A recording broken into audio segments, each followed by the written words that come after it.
Welcome back to आइजन tech. आज हम बात करेंगे पासिंग ऑब्जेक्ट बाय रेफरेंस।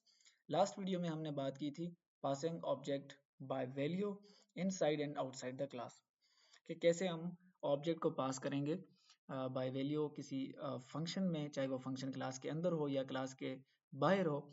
आज हम स्टडी कर रहे हैं बाय रेफरेंस एक ऑब्जेक्ट को कैसे पास किया जाता है।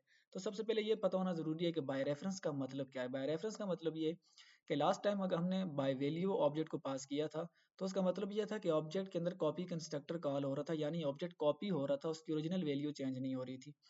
यहाँ पर बाय रेफरेंस का मतलब है कि आपका जो ऑब्जेक्ट है उसकी ओरिजिनल वैल्यू एक्सेस की जाएगी, यानी बाय रेफरेंस हम उसका एड्रेस एक्सेस कर रहे होंगे, उसकी ओरिजिनल वैल्यू और कंटेंट में चेंजेस हो सकते हैं, परमानेंट चेंजेस होंगे। सो यहाँ पर हम एक कीवर्ड यूज करते हैं सेम, ये चीजें हम डिस्कस कर चुके हैं।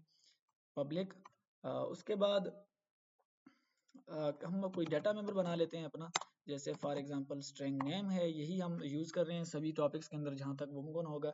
इसी को लेके आगे चलेंगे, यानी ये क्लास स्टूडेंट और यही डाटा मेंबर्स, ताकि समझने में आसानी हो। उसके बाद डाटा मेंबर के बाद हमें एक कंस्ट्रक्टर ज़रूरत होता है, तो कंस्ट्रक्टर, हम एक कंस्ट्रक्टर बना लेते हैं। अब ये कंस्ट्रक्टर क्या कर रहा है, ये कंस्ट्रक्टर एक स्ट्रिंग टाइप की वैल्यू रिसीव करेगा और वो वैल्यू में n रखता होता हूँ। और यहाँ पर नीचे चूंकि हमारे पास जो डाटा मेंबर था वो नेम था और उसको हमने n सेट कर लिया, माय बैड। अब कंस्ट्रक्टर हमारा सेट हो चुका है, तो इसके बाद हमने एक क्लास का ऑब्जेक्ट बनाएंगे जिसकी वजह से ये कंस्ट्रक्टर कॉल होगा। तो क्लास का नेम था हमारा स्टूडेंट स्टूडेंट और हम इस क्लास का एक ऑब्जेक्ट बना लेते हैं S1 और उसके अंदर उसी तरह हम कोई वैल्यू पास कर देते हैं स्ट्रिंग टाइप की, जैसे फॉर एग्जांपल नजीब खान। ये एक वैल्यू हमने पास कर दी है। अब ये वैल्यू ऑब्जेक्ट बनाया है, तो ऑब्जेक्ट बनाते ही ये कॉल हो जाएगा और ये वैल्यू यहाँ पे चली जाएगी। अब हमारा असल टॉपिक है कि हमने एक वैल्यू पास करनी है, एक ऑब्जेक्ट पास करना है। तो सबसे पहले हम आउटसाइड द क्लास एक फंक्शन बना लेते हैं, वाइट रिसीवर RES, शॉर्टकट में लिख लेते हैं इसको। और ये फंक्शन क्या कर रहा है, ये फंक्शन एक स्टूडेंट टाइप का ऑब्जेक्ट रिसीव करेगा।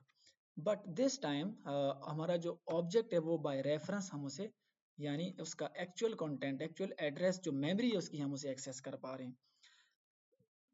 जैसे वेरिएबल्स के अंदर आप अगर एक्सेस करें तो यहाँ पर जस्ट उसकी कॉपी बनती है, ओरिजिनल कंटेंट वही रहते हैं, लेकिन यहाँ पर ये सीन नहीं होगा। अगर आप यहाँ पर कोई चेंजेस हम करेंगे तो वो चेंजेस जो हमारा ओरिजिनल ऑब्जेक्ट है उसके अंदर मेड हो जाएंगे, उसके अंदर वो चेंजेस हो जाएंगी। कैसे हो जाएंगी देखते हैं। यहाँ पर मैं इसी ऑब्जेक्ट को, जो हमारा यहाँ पे टेम्पररी ऑब्जेक्ट क्रिएट हुआ है S.name, इसको मैं सेट कर देता हूँ नजीब खान की जगह पे शान खान। यानी अगर बाय वैल्यू पास किया होता तो ये जो अभी मैंने S.name की है ये टेम्पररी तौर पर इसी ऑब्जेक्ट के स्कोप के अंदर अंदर रहता, यानी जो ओरिजिनल हमारा S1 जो हमारा ऑब्जेक्ट है जिसके अंदर हमने नजीब खान पास किए हुए, ये ओरिजिनल कंटेंट चेंज नहीं होना चाहिए था। बट बाय रेफरेंस से क्या होता है कि आपका जो ओरिजिनल कंटेंट है वो चेंज हो जाता है। अभी हमने यहाँ पर उस ओरिजिनल कंटेंट को चेंज करने की कोशिश की है। अब यहाँ पे आप उसको प्रिंट भी कर सकते हैं, यहाँ पर भी आप उसको प्रिंट करके देख सकते हैं, बट यहाँ पर उसे हम प्रिंट नहीं करते क्योंकि यहाँ पर हमने उसे सेट कर लिए। अब ऑब्जेक्ट यहाँ से गया यहाँ पे, यानी S के अंदर S1 कॉपी हुआ, क्या नजीब खान कॉपी नहीं हुआ, बल्कि उसका क्या था, ओरिजिनल कंटेंट जो था, यानी S1 की जो ओरिजिनल मेमोरी में नजीब खान लिखा हुआ था वो यहाँ पे जब आया, मेमोरी इसके पास, मेमोरी होल्ड की इसने, और उस मेमोरी के ऊपर S.name, यानी S ने जो मेमोरी होल्ड की हुई है उसके अंदर जो नेम का कंटेंट था वो उसने चेंज करके अब क्या रख दिया, शान खान। तो ये इस तरह हमने ऑब्जेक्ट को पास किया बाय रेफरेंस, इस फंक्शन को हमने वैल्यू पास कर ली। अब उसके बाद इस कैसे हम चेक करेंगे कि क्या हमारा जो ऑब्जेक्ट है क्या वो बाय रेफरेंस पास हुआ है या नहीं हुआ। तो उसके लिए हम थोड़ा,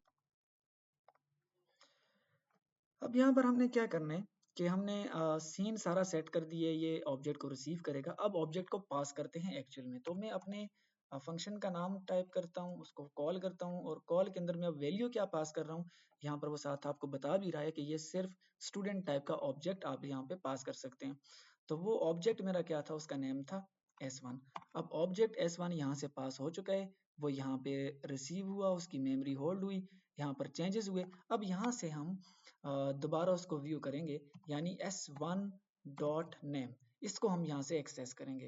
इसको हम चेक करने के लिए हम इसे सी आउट के अंदर रख देते हैं, ये रहा सी आउट। अब क्या होगा, अब हमने S1 पास किया, अब दोबारा हम S1 डॉट नेम, देखने में ऐसा लगता है कि S1 में अंदर क्या होगा, नजीब खान, लेकिन ऐसा नहीं होगा। S1 के अंदर क्या होगा, आपने बाय रेफरेंस पास किए तो उसका ओरिजिनल कंटेंट जो है वो चेंज हो चुका होगा, और अब वहां पर आपको क्या मिलेगा, जो चीज आपने यहाँ पे चेंज की है। सो रन करके इसको देखते हैं,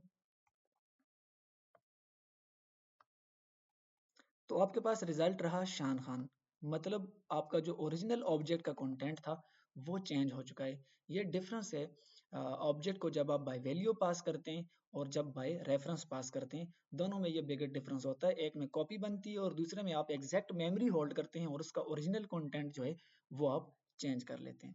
थैंक्स फॉर वॉचिंग।